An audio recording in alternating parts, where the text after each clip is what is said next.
Bonjour à tous, bienvenue sur cette web conférence. Je suis heureuse de vous accueillir aujourd'hui pour 30 minutes de web conférence. Je me présente, je suis Karine Georges, en charge des études marketing pour le groupe AFNOR, et donc je vais vous parler et vous présenter donc cette étude sur les carrières et les salaires QSE, puisque vous attendez tous de savoir si vous êtes bien payé ou pas, conformément à notre invitation. Alors, en fin de webconférence, je répondrai aux questions, bien sûr, et d'ici là, je vais vous présenter les principaux résultats. Alors, cette étude, elle est menée par le groupe AFNOR pour Parcours Croisé. Donc, si vous ne connaissez pas déjà Parcours Croisé, c'est la première communauté digitale au sujet de la QSE, qualité, sécurité, environnement.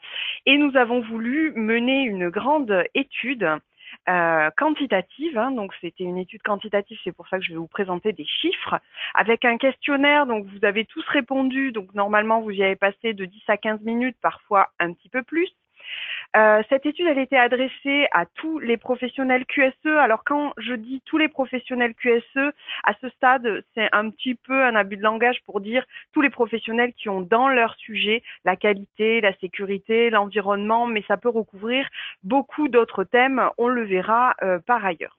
Cette étude a été relayée via différents canaux. Vous l'avez peut-être reçue par mail, mais aussi peut-être parce que vous êtes sur la communauté Parcours Croisé. C'était en octobre 2018 et vous avez été 3183 à répondre à cette étude. Après avoir nettoyé, on va dire, la base, puisque tout le monde n'a malheureusement pas été au bout de cette étude, nous comptabilisons 2840 questionnaires complets, enfin quasiment complets, en tout cas exploitables, où on peut en tout cas voir les salaires, les profils et pouvoir en déduire une analyse. Et donc, c'est sur cette base que je vais vous parler aujourd'hui. Quand je parle de professionnels, j'inclus bien sûr les professionnels, même si ce n'est pas toujours écrit. Sachez que, mesdames, nous vous prenons bien sûr bien en compte. Alors, cette présentation, elle va être décomposée en trois parties principales. La première partie, on va détailler un petit peu qui vous êtes et qu'est-ce que vous faites. Parce que donc cette étude, qui je vous rappelle, balaye deux angles, la carrière et le salaire. Ensuite, on parlera en effet, votre salaire, combien vous gagnez, mais on détaillera surtout par profil, parce qu'on verra qu'il y a beaucoup de paramètres qui jouent sur votre rémunération. Et puis enfin, on verra dans quelle mesure vous êtes satisfait, et puis aussi, qu'est-ce qu'on doit vous souhaiter pour l'avenir. Donc, d'abord, commençons par qualifier cette population QSE, toujours QSE par abus de langage. Quand ce sera QSE strict, je vous le dirai. Et donc, parfois, vous verrez sur le qui êtes-vous, on va comparer avec une étude qu'on avait menée en 2010 qui était là pour le coup plus sur les profils mais pas sur les salaires. Donc, je ne benchmarkerai pas les salaires par rapport à 2010, mais on va voir des évolutions sur les profils. Alors, les profils de la fonction QSE, qui êtes-vous? Eh bien, d'abord, la première chose à noter, c'est qu'on voit qu'il y a 54% de femmes dans cette fonction QSE et 46% d'hommes. C'est finalement un pourcentage qui s'est inversé par rapport à l'étude que nous avions menée en 2010, où on constatait 52% d'hommes et 48% de femmes. Donc, on voit là une féminisation de la fonction QSE. On a un âge moyen de cette population QSE qui est en effet uniquement en France. On était sur la France cette année pour cette édition. Une population qui a un âge moyen de 39 ans. Également un âge moyen qui par rapport à 2010 a un petit peu baissé puisqu'on avait 40 ans dans l'étude de 2010. Donc on voit que cette fonction QSE se rajeunit.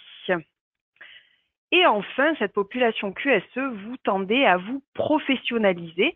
On voit que nous avons beaucoup de diplômés, quasiment toute la fonction est diplômée. Donc, diplôme, on peut appeler diplôme à partir d'un CAP, d'un BEP, bien sûr, allant jusqu'à du bac plus 8. Et d'ailleurs, on constate que 61%, donc plus de 3 sur 5 d'entre vous, obtenez un diplôme, un bac plus 5 ou plus. On a même des diplômés bac plus 8. Et on voit que en 2010, hein, on avait un petit peu moins en fait de diplômés. Donc c'est aussi en lien avec le rajeunissement de la population. Bien sûr, aujourd'hui, on voit que les diplômes sont plus sur le devant de la scène. Et qu'en est-il des diplômes spécifiques? Eh bien, nous avons des diplômes, de plus en plus de diplômés QSE, puisque, alors QSE toujours pareil, hein, très largement, vous êtes 66% à nous dire avoir obtenu un diplôme en lien avec les sujets QSE. Il faut noter par rapport à cette population de diplômés QSE que vous êtes aussi des diplômés QSE plus jeunes hein, que la moyenne. On peut voir que 88% des moins de 30 ans sont diplômés QSE versus 38% des 50 ans et plus.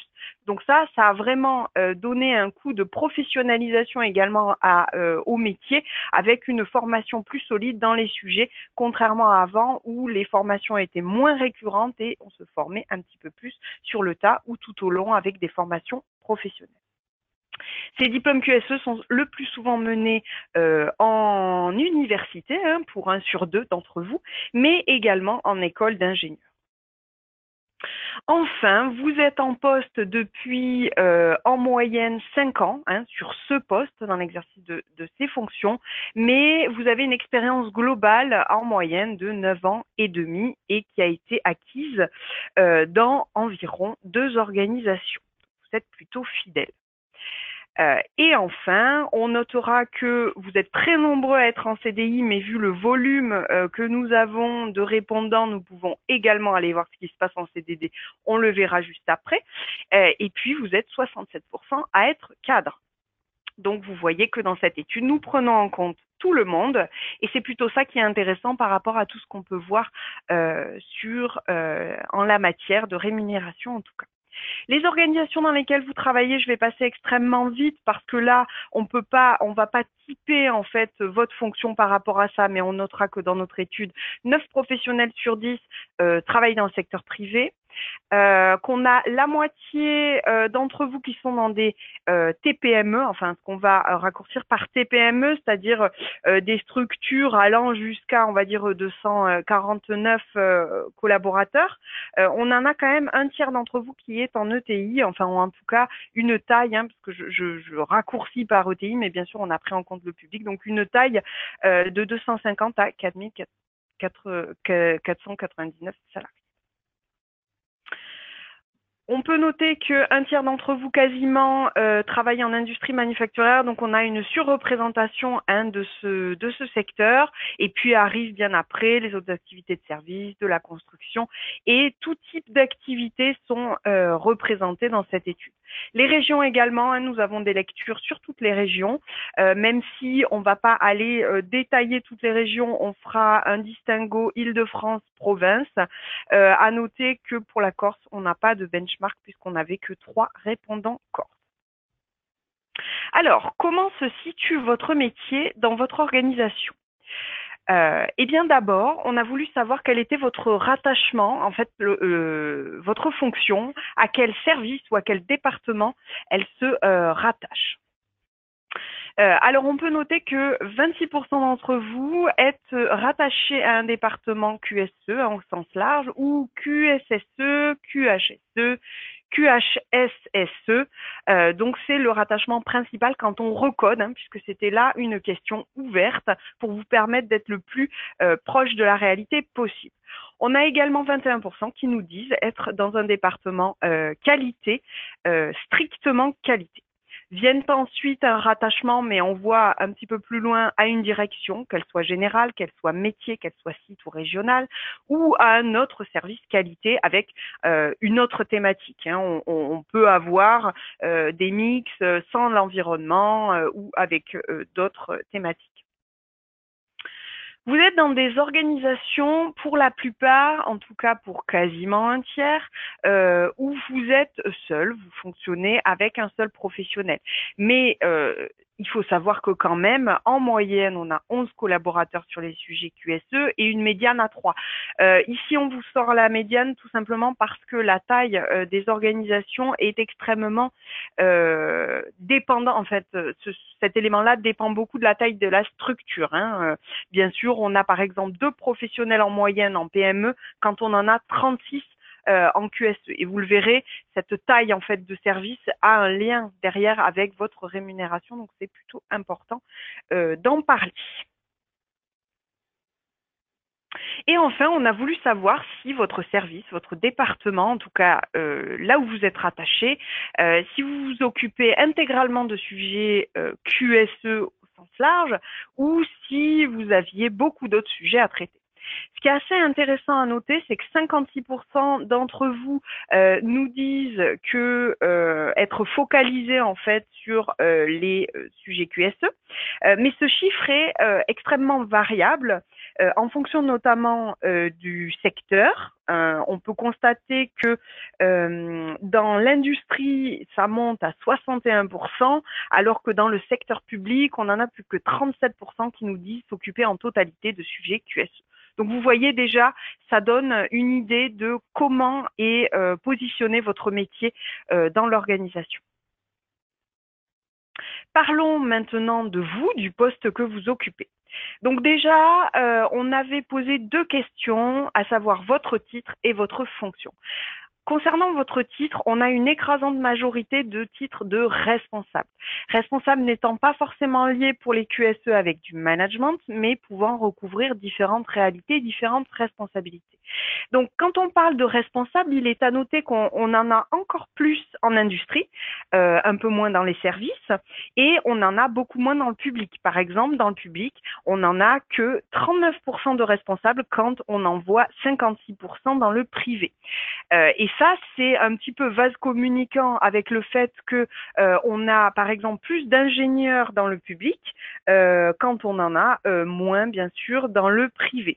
Sachant que l'ingénieur est le titre en fait qui ressort en second après responsable, mais très très loin derrière, avec seulement 10% d'ingénieurs dans notre échantillon, 6% de techniciens, d'animateurs, de chargés d'eux, quasiment 6% également de directeurs et 5% d'assistantes. C'est sur ces postes, ces titres-là que je vais vous présenter les rémunérations ensuite.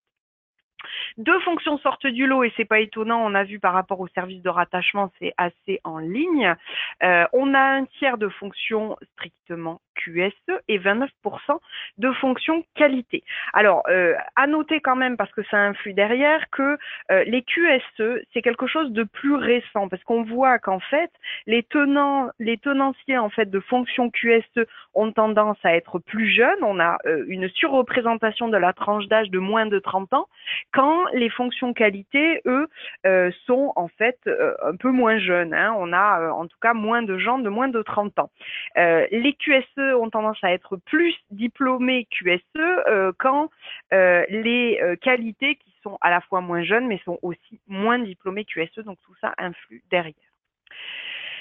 Les professionnels QSE, vous avez à 75% en charge des missions d'audit dans votre périmètre, des missions qui sont soit d'auditeurs internes à 72%, soit externes, des missions d'audit hein, qui peuvent être cumulées. Hein. C'est pour ça que le total 72 plus 13, enfin voilà, c'est pas le total des missions d'audit au total.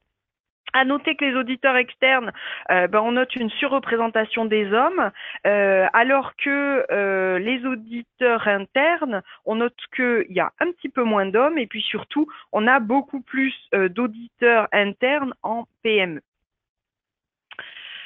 Alors, professionnel QSE, vous êtes un tiers à détenir du budget. Et quand ce budget est détenu, bon, il n'est pas extrêmement élevé. Hein. Vous voyez que vous êtes 50% quand même à avoir moins de 100K, 100K étant pas un budget énorme. Mais par contre, ce qu'il est à noter par rapport au budget, ce qui est intéressant, c'est que vous êtes plus nombreux à détenir un budget en industrie que dans les services. Vous êtes plus nombreux à détenir un budget en grande entreprise qu'en PME. Et bien sûr, le budget, c'est aussi en fonction de votre périmètre de responsabilité. Alors, QSE, vous êtes 1 sur 2 à manager, donc on peut benchmarker ça avec l'étude que nous avions faite en 2010 sur la fonction qualité où on voyait une part de non-managers, un petit peu, enfin il y avait un petit peu moins de managers finalement, et donc dans ce cas-là, hein, les 1 sur 2 qui managent, on en a 28% qui a une équipe de 3 collaborateurs ou moins et 22% qui sont en charge de 4 collaborateurs ou plus. En tout cas, pour vous dire qui manage le plus, on a surtout plus d'hommes que de femmes et plus de professionnels dans l'industrie que dans le service. Et enfin, pour compléter le périmètre de votre poste, on va parler un petit peu d'international. Vous n'êtes pas tout à fait un tiers à avoir un périmètre international. Il faut savoir que ce périmètre international varie énormément en fait en fonction du titre. On voit que les directeurs, directrices ont un périmètre international beaucoup plus fréquent. Également, en grande entreprise, on a plus de périmètre international, en industrie, mais aussi, et encore malheureusement, les hommes sont toujours ceux qui ont l'envergure la plus importante avec un périmètre international un petit peu plus important. Alors, j'en ai fini pour le trait descriptif sur qui êtes-vous précisément, mais je voudrais quand même conclure cette partie-là par la notion de reconnaissance, parce que on parlait tout à l'heure de professionnalisation du métier, et on peut voir cette professionnalisation du métier notamment au travers de la formation professionnelle. À noter que la formation professionnelle qu'on peut avoir tout au long de sa carrière et qui est vécue par quasiment 8 sur 10, permet en fait d'augmenter dans 2 cas sur 5 la rémunération. Ça permet bien sûr aussi de faciliter la réalisation de certaines missions, d'enrichir les missions. Il faut savoir que les plus formés, et c'est tout à fait évident puisqu'on est tout au long de la carrière, sont les plus âgés, les cadres et ceux qui sont en grande entreprise. Donc là, finalement, on est sur des profils plus expérimentés, on va dire. Et toujours pour parler reconnaissance et évolution, on voit que vous êtes 3 sur 5, un petit peu plus, à avoir vu vos missions s'enrichir dernièrement, quand seulement 25% ont changé de poste. Alors, on va en venir au nerf de la guerre, puisque c'est un petit peu pour ça, j'imagine que vous êtes venu aujourd'hui. Donc, on a voulu savoir, par rapport à la rémunération, comment se décomposait votre rémunération. En plus de la rémunération fixe, on a noté que quasiment 1 sur 2 d'entre vous déclaraient également disposer d'une rémunération variable. Donc rémunération variable, on a englobé des primes, l'intéressement, la participation, les primes sur objectifs collectifs individuels, etc. Et puis ensuite, on en a 23% qui déclarent disposer d'avantages en nature. Alors, sans surprise, on a les postes un petit peu plus à responsabilité, un petit peu plus haut en fait dans la hiérarchie. Et souvent, on voit que ces avantages en nature viennent parfois en plus du variable. Mais alors, ce package, est-ce que vous en êtes satisfait ou pas? Eh bien, déjà, on voit que vous êtes 74% à avoir la sensation que vous êtes beaucoup moins bien payé que vos pairs. Alors, est-ce que c'est quelque chose de typiquement français ou est-ce que ça se vérifie vraiment dans la réalité? On va le voir. À savoir que vous êtes plus nombreux à vous estimer moins bien payé dans les services, en PME et aussi en étant strictement QSE. Eh bien, c'est des tendances qui, je vous le dis d'emblée, sont constatées par ailleurs. Alors, combien vous gagnez? On a voulu faire cette étude pour vous offrir la possibilité de vous benchmarker. On ne va pas vous offrir un emploi demain, donc vous pouvez vous fier à ces réponses dans le sens où vous nous avez donné votre réel salaire qu'on a décomposé en fixe, en variable. On est sur du KE brut annuel et on a voulu cette transparence parce que après un petit peu un état de l'art en la matière, on a constaté que il y avait une extrême hétérogénéité dans les modes de calcul par rapport au salaire. On a fait un petit benchmark sur les fonctions QSE et on a constaté qu'on mélangeait un peu tout, les types de contrats, les niveaux hiérarchiques, le brut ou le net, les fixes ou les packages et surtout des calculs qui sont variablement basés sur des prétentions salariales, des fiches de poste ou des analyses de bulletins de paye. Et là, c'est un petit peu plus rare. En tout cas, voilà, on va vous présenter ça. Donc, rassurez-vous, tout était bien anonyme. Et il faut savoir qu'en moyenne, on est sur un salaire fixe annuel moyen de 41 000 euros. plus un variable de un petit peu plus de 5 000 euros, donc brut annuel. Ces salaires-là, il faut absolument les détailler parce qu'en l'état, ils ne veulent rien dire. Vous avez vu que vous êtes répartis dans une variété d'entreprises extrêmement différentes, sur des variétés de postes également, avec une variété d'âge, etc., etc. Donc, voyons tout cela un petit peu plus en détail. Alors, au sujet de votre rémunération fixe, je ne prends que le fixe annuel brut, je ne parle pas du variable. Alors, au niveau du fixe annuel brut, selon votre profil, sans surprise, et là, comme on peut le constater dans beaucoup d'autres secteurs, les femmes sont considérablement moins bien payées que les hommes. Également, l'âge est un facteur qui joue beaucoup, sans surprise également, avec des moins de 30 ans bien sûr qui démarrent à un salaire à moins de 32K quand on a des 55 ans et plus qui sont à plus de 57K de fixe annuel moyen. Le diplôme joue également, mais on voit que tout à l'heure, je vous ai annoncé 41K en moyenne. Si vous regardez un petit peu par rapport au diplôme, c'est vraiment à partir du bac plus 5 qu'on voit un changement de tendance et qu'on fait un gap en fait. On voit vraiment que le niveau de diplôme influe finalement sur la rémunération. On a cherché à voir si les diplômés QSE étaient mieux payés. Eh bien non pour le moment, et cela s'explique bien sûr par votre âge diplômé QSE qui est souvent plus jeune. Et puis nous constatons aussi qu'il y a beaucoup plus en tout cas les femmes sont surreprésentées dans les diplômés QSE.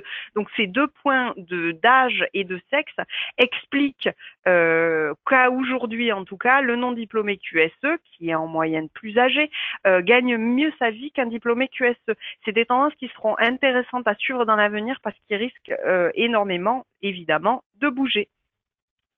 Alors, selon votre poste, sans surprise non plus, un cadre gagne mieux qu'un non-cadre et une personne en CDI gagne mieux qu'une personne en CDD. Il faut savoir également qu'en fait, tout est interdépendant puisqu'on a significativement moins de cadres en CDD et donc du coup, forcément, mécaniquement, les deux, un non-cadre CDD, cadre CDI, sont liés. Alors au niveau des titres, comme je vous disais tout à l'heure, on avait séparé les questions titres et fonctions. On peut constater que les directeurs, directrices sont en haut du tableau, fort heureusement, quand les assistants, assistantes sont en bas du tableau. Et puis les responsables ingénieurs, aux alentours de la moyenne, un peu plus. Alors, juste pour détailler, parce que c'est important, les directeurs, directrices, on a une dispersion de salaire qui est considérable.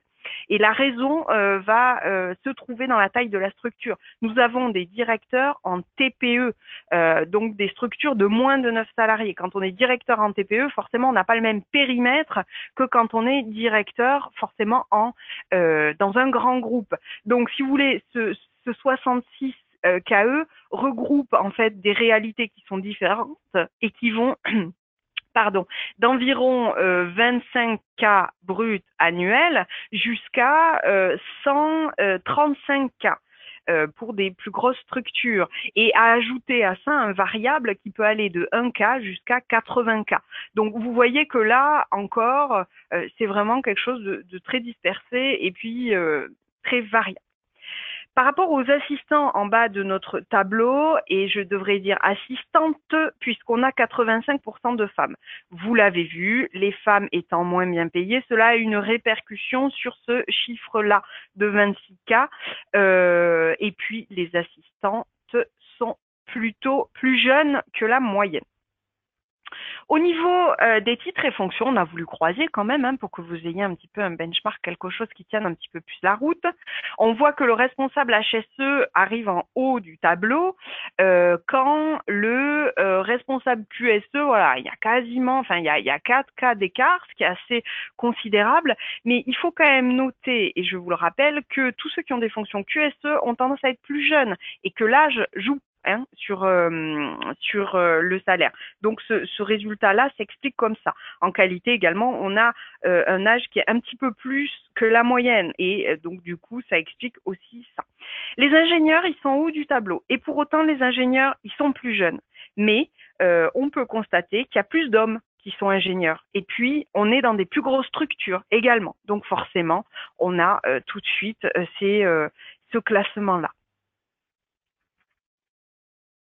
Alors, selon votre champ d'action maintenant, évidemment, vous, manager, vous êtes mieux payé, forcément. Et dans la même veine, vous qui tenez un budget, vous êtes mieux payé aussi. Alors, plus le budget augmente, plus votre salaire augmente. C'est lié finalement à tout ce qui est expérience, périmètre, etc. Même chose avec l'international. Quand on a un périmètre international, on est mieux payé. Je vous rappelle que l'international, c'est surtout grande entreprise, poste de direction, donc forcément, ça joue aussi là-dessus.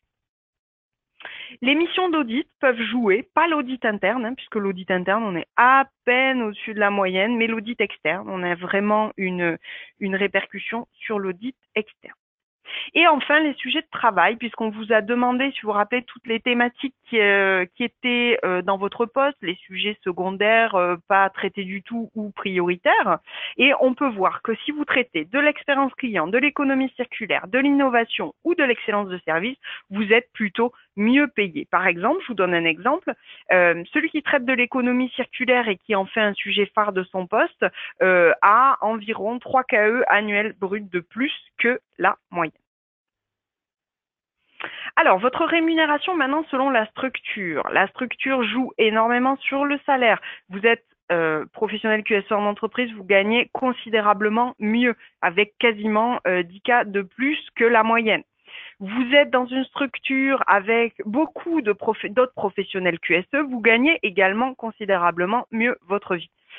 Même chose et même tendance observée par rapport à la région. Alors, sachant qu'en Île-de-France, évidemment, on a plus de diplômés Bac+5, on a nettement plus de cadres et plus de seniors, ce qui va expliquer ce delta mécaniquement.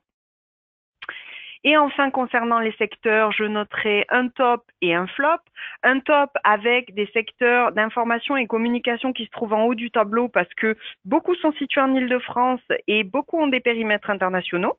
Donc on l'a vu, deux critères qu'il faut augmenter le salaire. Et les activités financières et assurances pour à peu près les mêmes raisons. En termes de flop, on peut avoir l'agriculture, sylviculture et pêche, tout simplement parce qu'on a des organisations de plus petite taille situées en province. Et on a beaucoup moins de cadres sur l'agriculture, sylviculture et pêche. Santé humaine, action sociale, beaucoup de femmes, femmes surreprésentées, et ceci expliquerait cela. Voilà pour la structure. Et pour finir, alors avec tout ça, parce que oui, c'est sûr, la rémunération c'est le nerf de la guerre, ok, mais c'est pas la seule partie de la reconnaissance. Donc, dans quelle mesure êtes-vous satisfait ou insatisfait? Eh bien, vous êtes sur une note moyenne de satisfaction, sur 10 à 6,4, ce qui est pas, on va dire qu'en études, en tout cas, c'est un petit peu un ventre mou, c'est pas terrible. Mais par contre, et c'est ça qui est extrêmement intéressant à retenir, quand on regarde dans le détail, eh bien, on voit que l'intérêt du poste n'est pas à remettre en question. Vous êtes extrêmement satisfait de l'intérêt de votre poste. Donc, on voit que le métier QSE a des beaux jours devant lui parce que ça attire, ça plaît. Et ça, c'est vraiment, on voit votre passion à travers ce résultat. En revanche, le niveau de rémunération est bas, la possibilité de manager, pas énorme non plus, mais on l'a vu, vous êtes quand même assez nombreux à travailler dans des structures avec très peu de collaborateurs QSE, forcément ça joue dessus. Et puis, vous aimeriez avoir un petit peu plus d'implication dans les sujets stratégiques, on va le revoir un tout petit peu après, et puis une perspective d'évolution en interne. Donc voilà, on voit votre satisfaction est très différente en fonction des points soulevés. Les plus satisfaits sont les cadres, ceux qui ont bénéficié d'une augmentation de salaire, sans surprise, ceux qui bénéficient d'avantages en nature et d'un variable, et puis ceux qui sont par exemple en charge de sujets tels que l'innovation, l'excellence de service, la QVT ou la RSE par exemple. Alors, on a voulu savoir, et j'en ai pratiquement fini, je vois que le temps tourne très vite et qu'on arrive quasiment au terme de cette présentation. Encore quelques petits points à vous partager.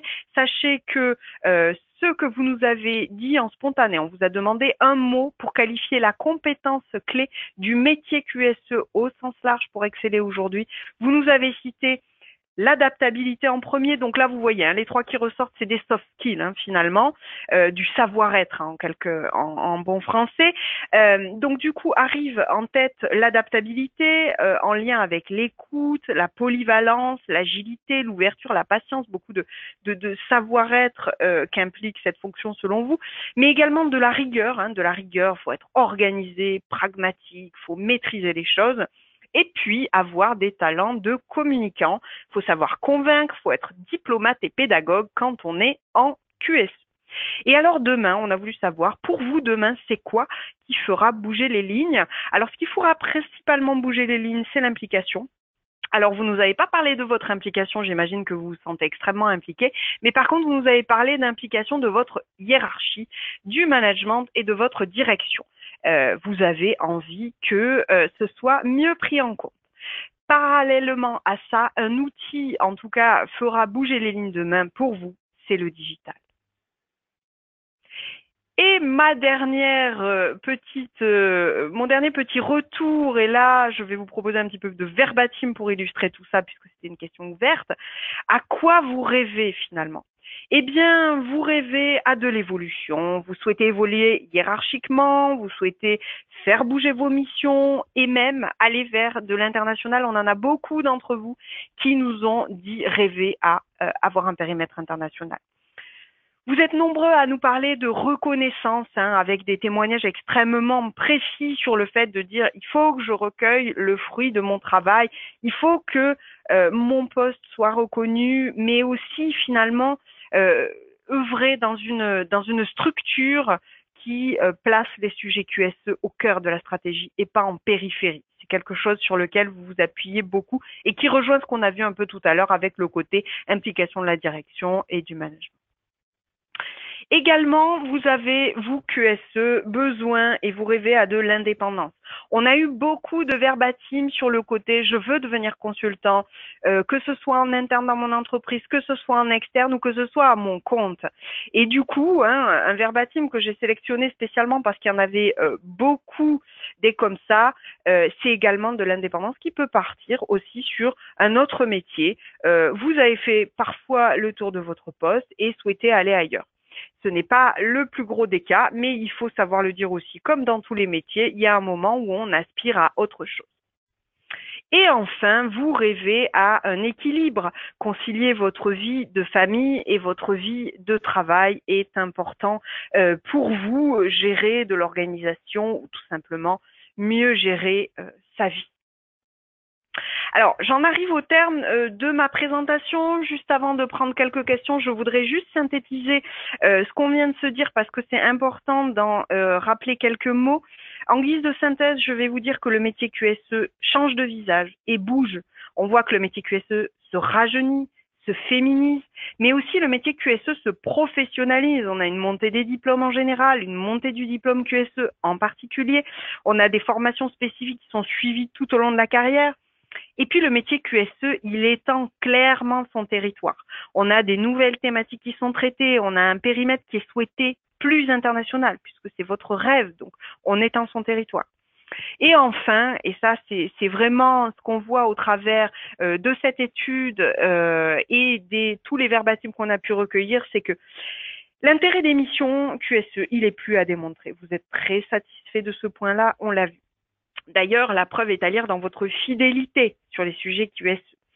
Et puis, vous souhaitez en développer l'envergure. Vous nous dites vouloir être pris en compte dans la stratégie, être reconnu.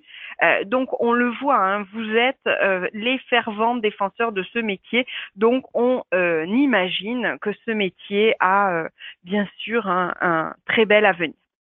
Donc voilà, moi j'en ai terminé pour ma partie. Donc on va voir par rapport à vos questions et y répondre si on peut y accéder. Donc on y arrive.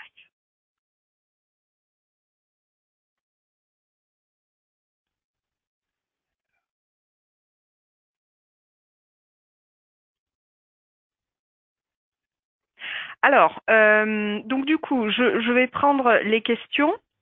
Donc, j'ai une question sur donc le périmètre. J'expliquais que c'était un périmètre France, mais pourquoi pas inclure l'international demain? Donc, on a retiré hein, donc les questionnaires internationaux. Euh, alors, le poste animatrice va-t-il avec chargé de mission ou assistant? Alors, l'animateur, animatrice, c'est un poste qu'on a analysé à part et je vous ai peut-être pas là donné le si je vous ai donné le salaire pour l'animateur QSE et c'est bien différent hein, du chargé de mission ou assistant. On avait vraiment ces trois niveaux de poste. Alors oui, on a réalisé des calculs par secteur d'activité. C'est ce que je vous disais dans les tops et flops. Hein. On voit clairement des secteurs qui apparaissent en tête de liste. Hein. Donc comme je vous disais, information et communication, activités financières et assurance. On a également, que je n'ai pas cité, mais qu'on peut partager les activités financières, le transport et l'entreposage, qui est également souvent des grosses entreprises. Donc c'est là aussi pour la raison pour laquelle on se retrouve dans les tops, mais aussi l'industrie manufacturière. On a l'industrie manufacturière qui arrive dans nos tops et tout simplement parce qu'on a une plus grande proportion de professionnels qui sont très expérimentés. Dans nos flops, on a vu donc santé humaine, action sociale, agriculture, sylviculture et pêche. Tout le reste étant donc sur les secteurs d'activité classe INSEE, tout le reste étant dans le milieu, disons qu'il n'y avait pas de différence significative très importante. Euh, alors, l'aspect RSE apparaît peu. Est-ce qu'il y a des fonctions dans ce domaine? Avez-vous eu des remontées suite à l'enquête? Alors, oui, nous avions des responsables RSE dans cette étude. On est à la limite de la lisibilité côté chiffres, mais ce que vous pouvez savoir, parce que c'est quand même important de le noter, les RSE sont mieux payés que les QSE. Ça, c'est une certitude.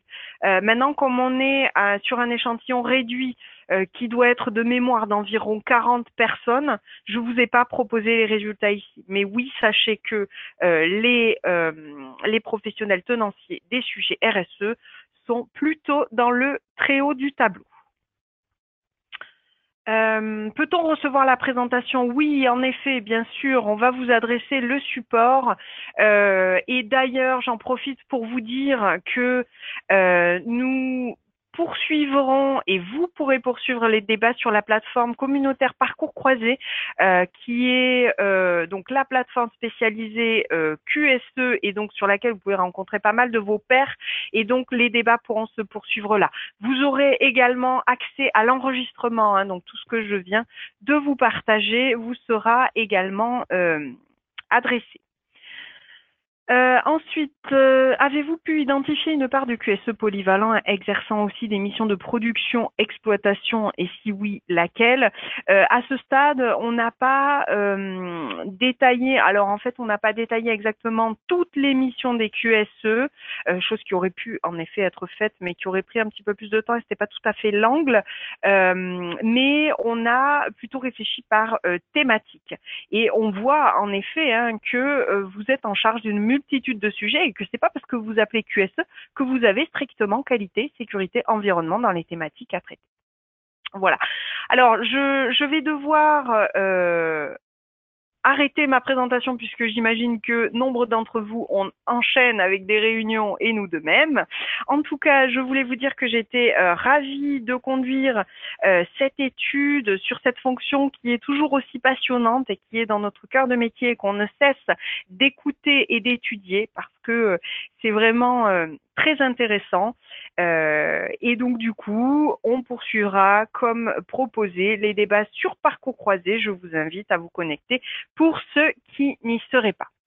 Je vous dis merci beaucoup et puis à très bientôt.